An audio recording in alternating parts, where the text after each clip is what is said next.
Hello everyone, मैं कोमल पवार स्वागत करती हूँ आपका इस चैनल में। सीटेट यूपीटेट की प्रिपरेशन की सीरीज़ में मैथ्स सेक्शन से हम कुछ टॉपिक कवर कर चुके हैं। आज नए टॉपिक की बात करेंगे, सिंपल इंटरेस्ट।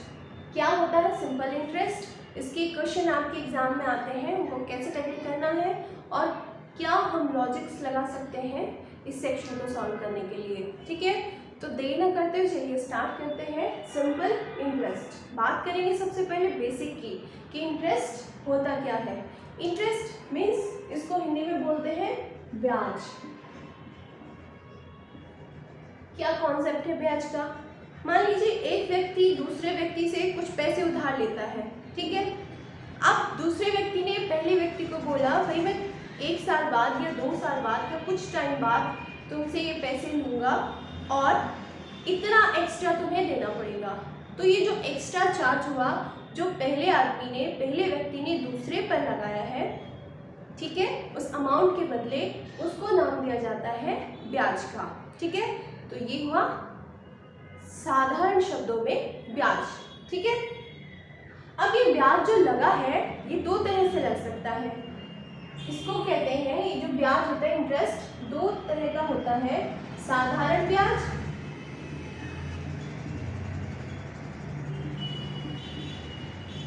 और दूसरा होता है चक्रवृद्धि ब्याज।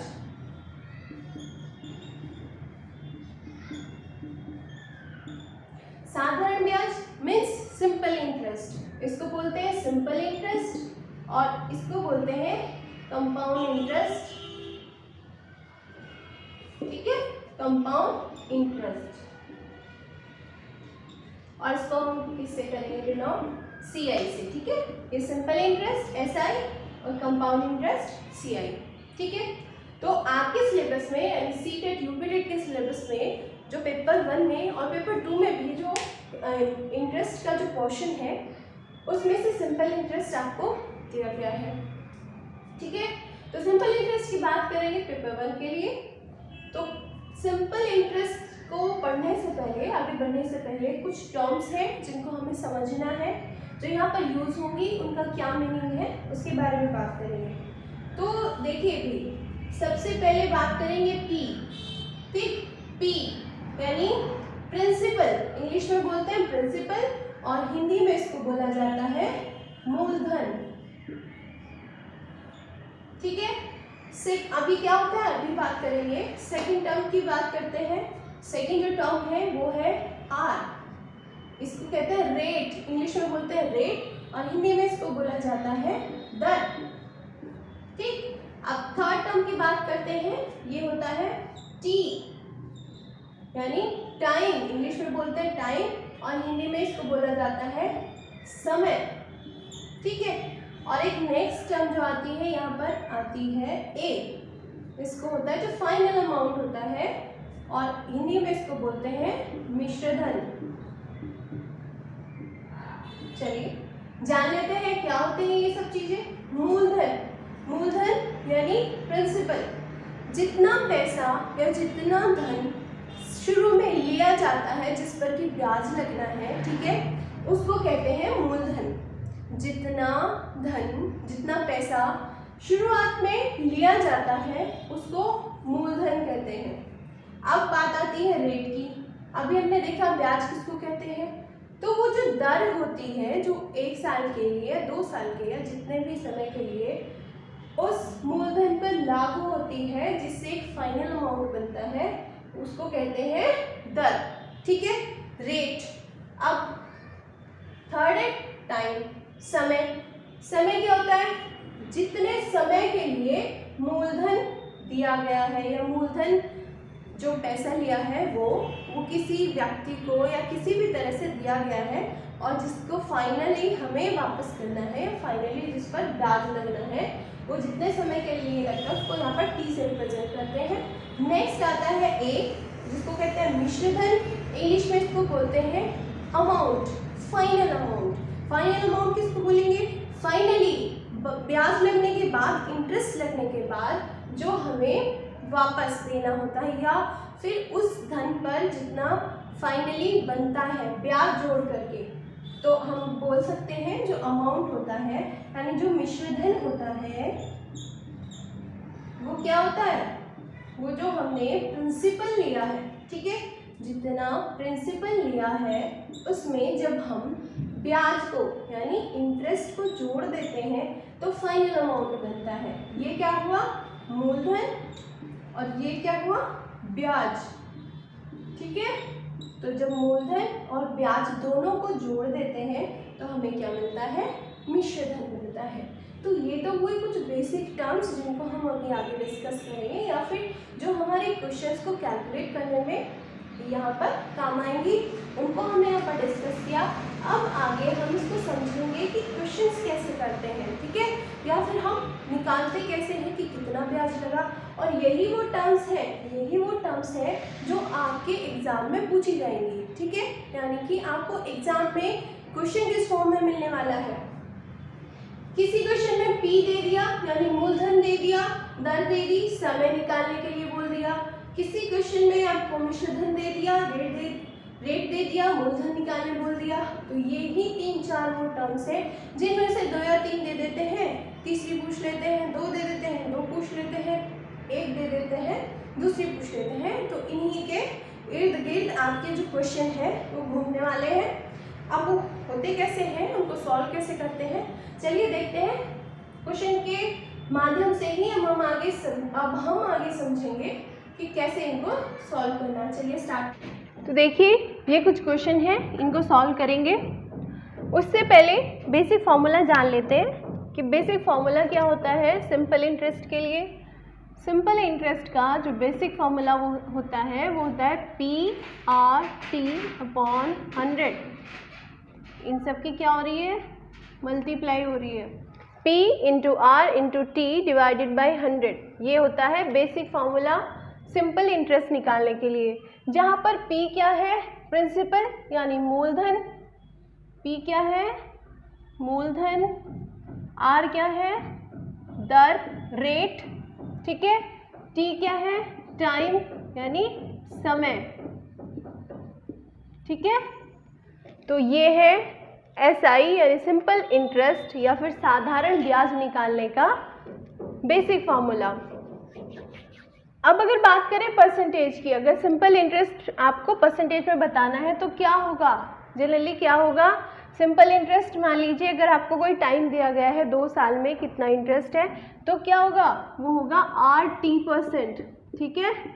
सिंपल इंटरेस्ट, ये भी यही बात है, ये होगा RT%, किसका, P यानी प्रिंसिपल, मूलधन का RT% सिंपल इंटरेस्ट हो जाएगा अगर हम बात करें परसेंटेज के बारे में।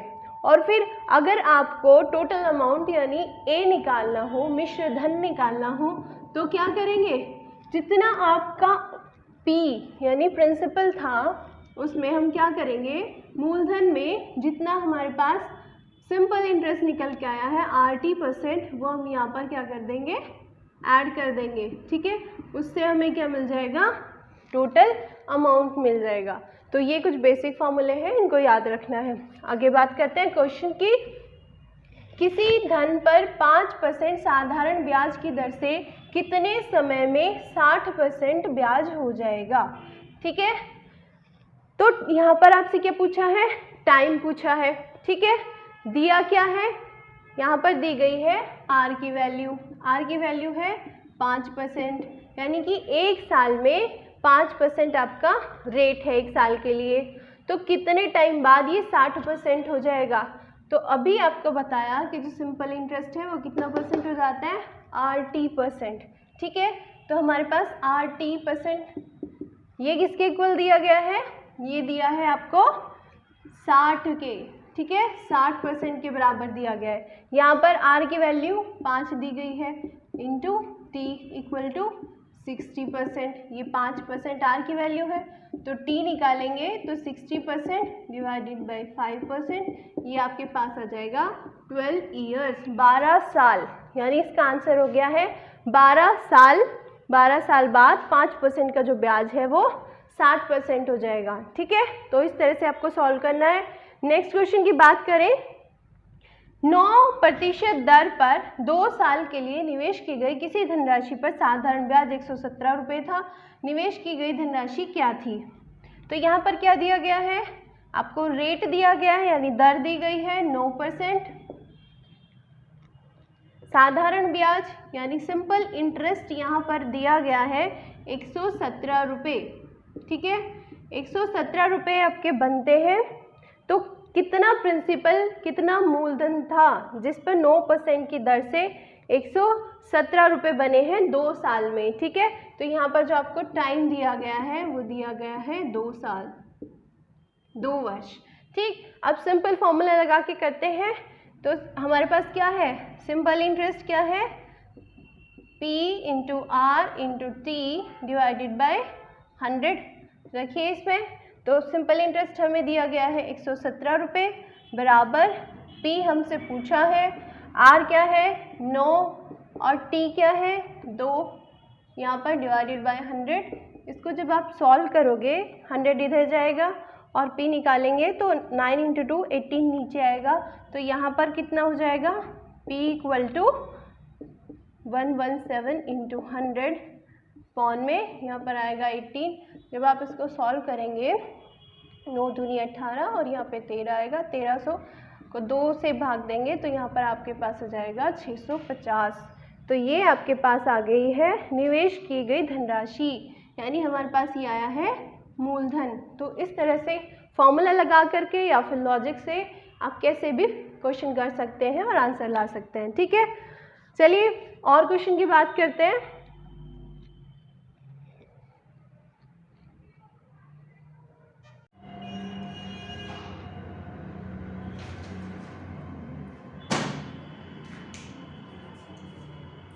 तो देखिए क्वेश्चन है आपके पास, प्राची 550 रुपये 5% की दर से साधारण वार्षिक ब्याज पर लेती है, 4 वर्ष बाद उसे कितनी धनराशि अदा करनी होगी। तो यहाँ पर देखिए क्या दिया गया है, 550 रुपये है। तो जो प्रिंसिपल था, जो हमारे पास मूलधन था वो है 550 रुपये। ठीक है, 5% की दर से ले रही है, यानी P हमारे पास 550 हो गया और जो रेट है वो आपके पास 5 हो गया, 5% हो गया। ठीक है, साधारण वार्षिक ब्याज है यानी ये जो रेट है वो पर एनम है। ठीक, और लेती है 4 वर्ष बाद उसे कितनी धनराशि अदा करनी होगी। टाइम जो आपको दिया गया है 4 साल दिया गया है और आपसे पूछा क्या है, फाइनली अमाउंट। ठीक है, हमें ये निकालना है। अब देखिए इसको लॉजिकली करते हैं। तो होता क्या है, 550 रुपये है।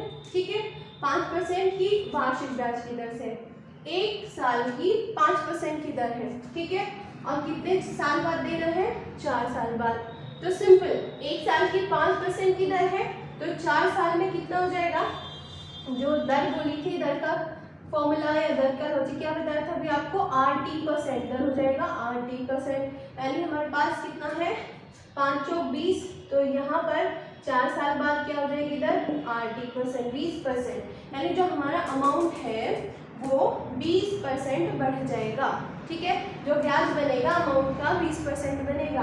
अमाउंट क्या लेते हैं हम, कोई भी राशि जो होती है अपने आप में 100% होती है। ठीक है, जब वो 20% बढ़ जाएगी तो वो कितना परसेंट बन जाएगी, 120% बन जाएगी। ठीक है, तो इसका 120%। ठीक है, तो हमें फाइनली देना कितना होगा, 120% देना होगा। किसका, 550 का, क्योंकि जो ब्याज बनेगा वो 20% बनेगा।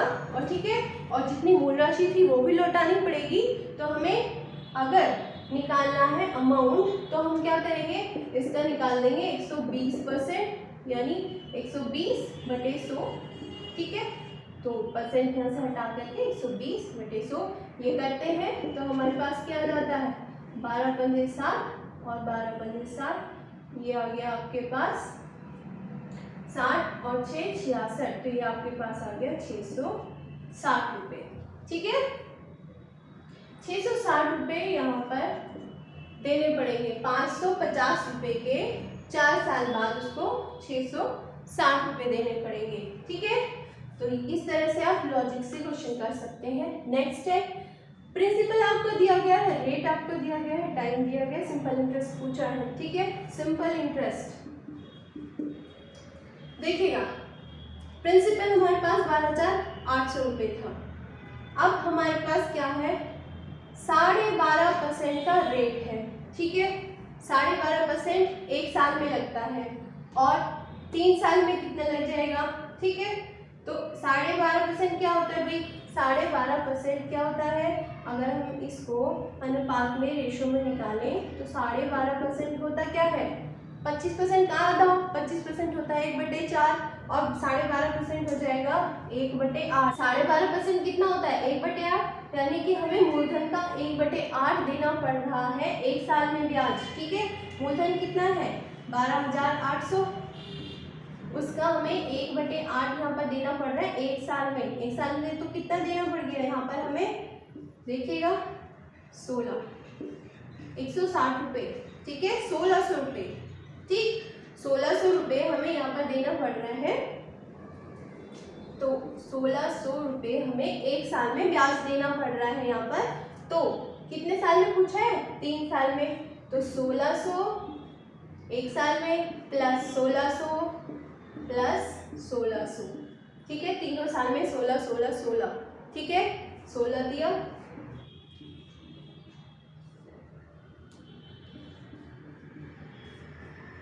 ये आ गया आंसर। तो हमें कितना ब्याज देना पड़ेगा, सिंपल इंटरेस्ट हो जाएगा 4800 रुपये, ठीक है।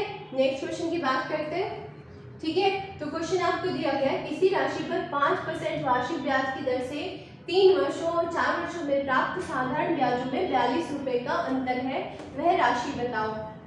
यहाँ पर आपको क्या दिया गया है, रेट दिया गया है। 3 साल के लिए तो 5% वार्षिक ब्याज की दर है और 4 साल के लिए, एक साल में 5%, 3 साल में कितना हो जाएगा 15%। किसका, मूलधन का। मूलधन को हम रिप्रेजेंट करते हैं P से, ठीक है, अपॉन 100, ठीक।